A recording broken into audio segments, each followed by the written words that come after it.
जय श्री कृष्णा। सभी भक्तों को कृष्णा डिवोशन चैनल के सभी भक्त श्रवण कर रहे हैं भगवान श्री कृष्ण की अद्भुत अमृतमयी कथा श्री कृष्ण चरित अमृतम।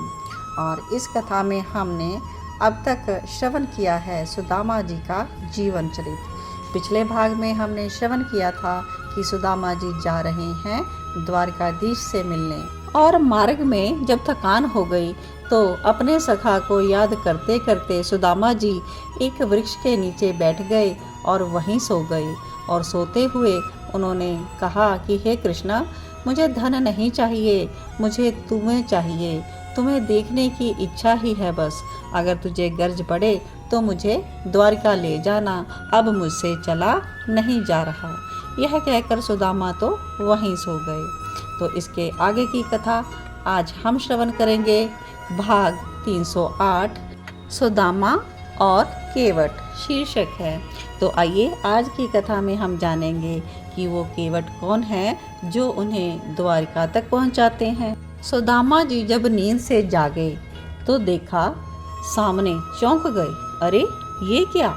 और सोचने लगे कि झपकी आ गई थी। सुबह से निकले थे अपने गांव से, ज़्यादा तो नहीं चले थे, लेकिन 2-2.5 कोस जब चले तो देह में शक्ति नहीं थी। और आत्म शक्ति कितना काम देगी।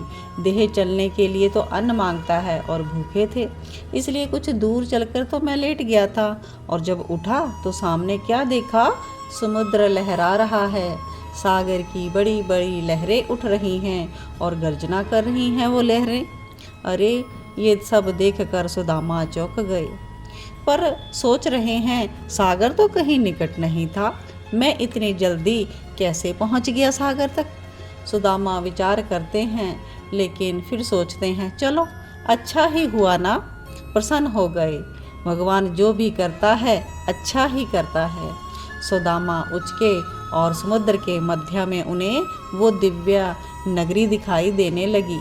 ध्वजा लहरा रही थी और कहते हैं अपने से, मैं तो पहुंच गया द्वारिका। अब सामने से कोई गुजर रहा है तो उससे पूछते हैं, ए भैया, ये जो नगरी दिखाई दे रही है इसका नाम क्या है। सुदामा जी पक्का होने के लिए पथिक से पूछ रहे हैं तो उसने बता दिया, ये द्वारिका है। अरे लो, हम तो आ गए द्वारिका। अपनी पत्नी सुशीला को मन ही मन धन्यवाद कहते हैं, तेरे कारण आज मुझे मित्र के दर्शन होंगे। धन्यवाद सुशीला। वो मुझे मिलेगा? नहीं नहीं, मेरा नाम सुनते ही मुझसे मिलने आ जाएगा। मैं कहूँगा ना, उज्जैन ऋषि संदीपनी के यहाँ हम लोग पढ़े थे। अब स्वयं ही सोच रहे हैं कि क्या वो भूल गया होगा। इस बात को लेकर थोड़ा सा दुखी हो जाते हैं। अगर हमें भूल गया होगा तो अरे तो क्या हुआ, तुरंत सुदामा अपना ही आत्मबल बढ़ा लेते हैं। तुझे धन संपत्ति थोड़े ही चाहिए, तुझे तो दर्शन ही चाहिए ना सुदामा। फिर क्यों दुखी होता है, वो पहचानेगा, ठीक से पहचानेगा। तू अपने सखा को देख लेना, निहार लेना बस। ये विचार करते करते सुदामा अपनी लाठी लेकर फिर खड़े हो गए। दुख चिंता वहाँ होती है जहाँ कोई चाह हो, कामना हो। यहाँ तो कोई कामना ही नहीं, फिर क्या चिंता। सुदामा अपने इस सिद्धांत को मन ही मन दोहराते हैं और खड़े हैं समुद्र के किनारे। देख रहे हैं बड़ी बड़ी नौकाएं हैं, आती हैं, लोग उसमें बैठते हैं। नौका वाला उनसे शुल्क लेता है, तब नौका चलती है। अब जब सुदामा ने नाव में चढ़ना चाहा तो देखा कि नाव वाला तो शुल्क मांगता है। सुदामा के पास सुकोशवश सुदामा उतर गए। जाना नहीं है तो लोग बैठते ही क्यों हैं, नौका वाला स्वयं बोल रहा है गुस्से से थोड़ा सा। सुदामा अब बैठ सागर किनारे, वैसे पास में ही है द्वारिका, दिखाई तो दे रही है। थोड़ी तैराकी भी जिसे आती हो वो भी तैरता हुआ जा सकता है, पर इस ब्राह्मण को तो वो भी नहीं आती। सुदामा लहरों को देख रहे हैं, लहरें आती हैं फिर जाती हैं, हंसते हैं। ये संसार भी लहरों की तरह है, आती हैं फिर जाती हैं। स्थिर तो सागर है, वही तो परमात्मा है, धीर गंभीर एक रस। और अब सुदामा इसी चिंतन से प्रसन्न हो उठे। दोपहर हो रही है, ऊपर से धूप। पर सुदामा को कोई चिंता नहीं, वो तो अपनी ही दुनिया में खोया हुआ है। और उधर एक नाव लेकर केवट आ गया और आवाज़ लगा रहा है, अरे किसी को पार जाना है क्या? अब सीधे शाम को ही आएगी ये नाव। ओ पंडित जी, तुम जाओगे क्या पल्ली पार?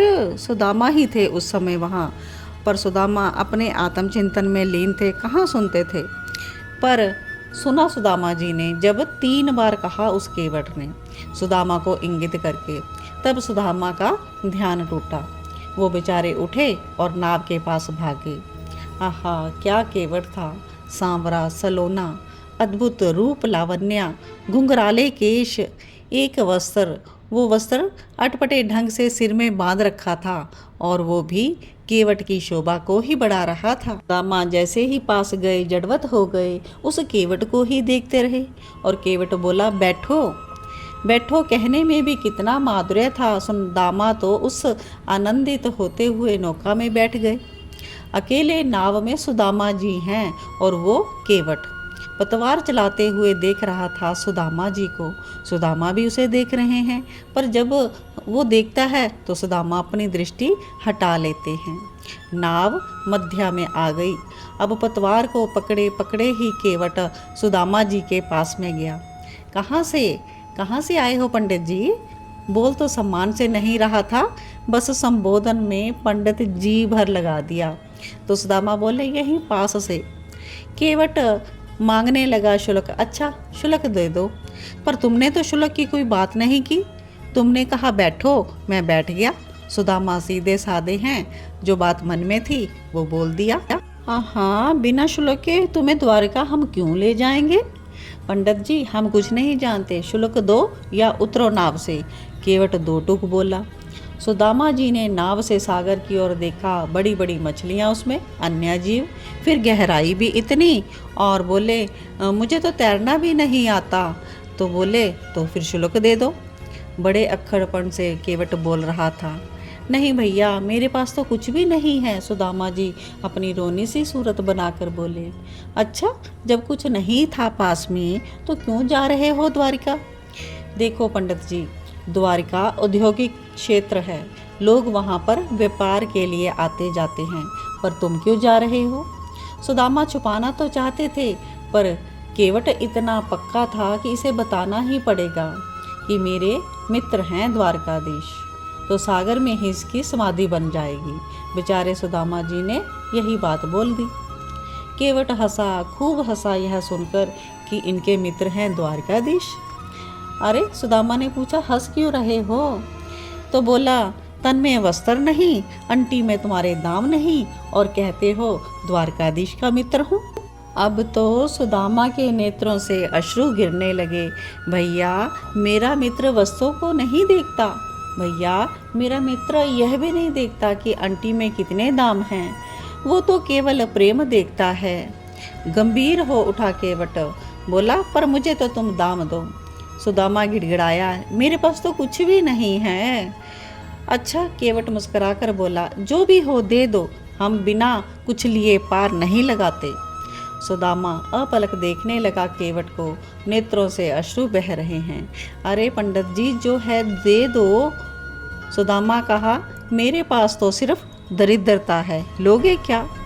विचित्र था वो केवट। बोला, जाओ, पार लग गई तुम्हारी नैया, तुम्हारी दरिद्रता हमने ले ली। और यह कहता हुआ वो मुस्कुराया। नाव लग गई अब किनारे और सुदामा जी उतर गए, और जैसे ही देखा मुड़कर तो वहाँ पर वो केवट है ही नहीं। सुदामा ने इधर उधर देखा, पर पता नहीं कहाँ चला गया वो। तो इस प्रकार से केवट ने बिना कुछ लिए, यानी सुदामा की दरिद्रता को लेते हुए, उसने यहाँ द्वारका में उसको पहुँचा दिया। तो आज की कथा हम यहीं पर विश्राम लेते हैं, लेकिन श्री कृष्ण और सुदामा की यह बहुत ही अद्भुत कथा आगे कंटिन्यू करेंगे नेक्स्ट भाग में हम श्रवण करेंगे कि कैसे सुदामा जी अपने मित्र कृष्ण से मिलते हैं। तब तक आप सभी को जय श्री कृष्णा। आप सभी जुड़े रहें कृष्णा डिवोशन चैनल के साथ और ऐसी अद्भुत कथा अपने मित्रों रिश्तेदारों में ज़रूर शेयर करें। यह इतनी डिटेल की कथा ज़रूर आप जन जन तक पहुंचाएं। जय श्री कृष्णा।